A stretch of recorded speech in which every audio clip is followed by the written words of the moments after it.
నేను కార్పొరేట్ స్కూల్లో చదువుకోలే, లేకపోతే గుంటూరులోనో గుడివాడలోనో అసలే చదువుకోలే. కొంతమంది అప్పుడప్పుడు గుంటూరు గుడివాడలు చదువుకొచ్చిన వాళ్ళు ముఖ్యమంత్రి గారికి ఇంగ్లీష్ రాదని అవహేళన చేస్తుంటారు.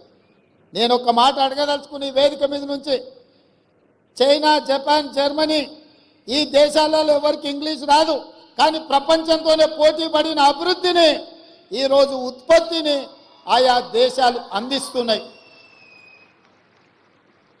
ఇంగ్లీష్ అనేది ఒక భాష ప్రపంచంలో ఉద్యోగ ఉపాధి అవకాశాలు దొరకడానికి ఉపయోగపడుతుంది.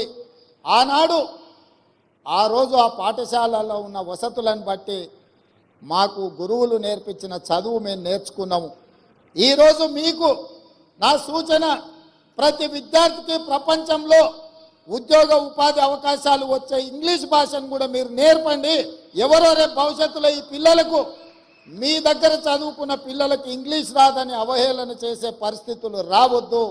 వాళ్లకు ఖచ్చితంగా మంచి భాషను, మంచి భావాన్ని, దేశభక్తిని పెంపొందించే విధంగా వాళ్ళకి విద్యాబుద్ధులు నేర్పండి. రాష్ట్రం పట్ల, దేశం పట్ల